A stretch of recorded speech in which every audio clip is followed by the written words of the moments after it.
you love crossovers, thank Toyota. If you hate crossovers, blame Toyota. They invented them with the RAV4. And here's the latest, the 4th generation, the 2013. Let's drive this limited edition front-wheel drive and check the tech. Now, as you can see, Toyota did not dramatically reproportion the RAV4. They did dramatically restyle it, though. It's about an inch shorter, about an inch wider. What you do see is a much more dramatic, pointy nose, and those kind of shoulders where the taillights live. Those really set off the new model more than anything from the outside. Now, the first thing you're going to notice in the new RAV4 is the interior is much nicer. It's not so utilitarian. In fact, it's actually kind of ritzy. Now, the main star of the show, of course, is the head unit. We have two major head unit choices on this Limited. First of all, you can get display audio, which is LCD with entertainment and Bluetooth and all that on there and some vehicle settings. And your sources will be AM, FM, CD, aux, USB with iPod support, and you'll also have Bluetooth streaming, all in the base display unit. If you upgrade to the navigation rig, you also get satellite radio, HD radio with iTunes tagging, and of course, Entune apps. The Entune apps roll in iHeartRadio and Pandora, so roll in more media choices as well when you get navigation. It's really the smart way to go, as you'll see when we check the prices later.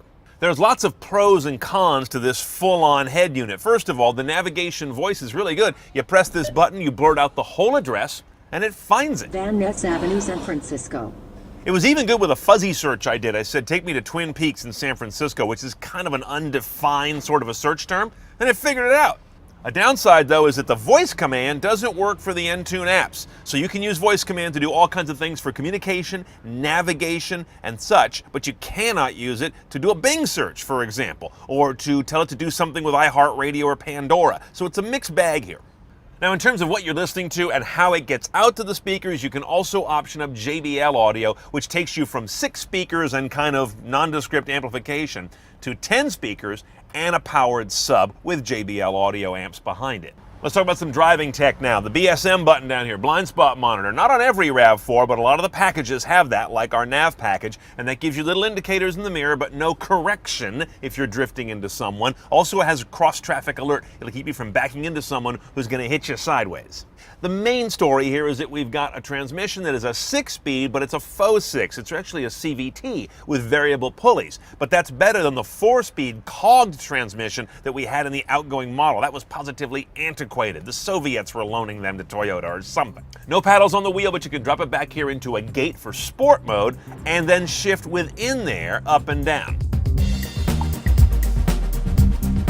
Now, of course, crossover vehicles descend from sport utility vehicles, so the utility matters in these guys. Let's check it out on the rear end of the RAV4. First of all, power liftgate on this model because it's high trim. I gotta say, it's one of the slower ones to start, and it's pretty slow to go up. I only bring it up because you get impatient day in and day out with slow power tailgates. This one kind of got on my nerves after a while.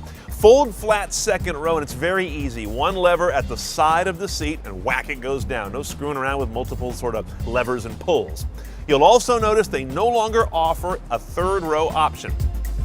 The engine's a new story as well. The engine's not really new, but now you no longer have the choice of a 6-cylinder. It's an inline 4, or you're not getting a RAV4 at all. That's your choice. The numbers, 176 horse, 172 foot-pounds of torque. Gets this 3,500-pound vehicle to 60 in about 9 seconds. That's very average for its class. The MPG is not bad though, 2431 is nothing to complain about.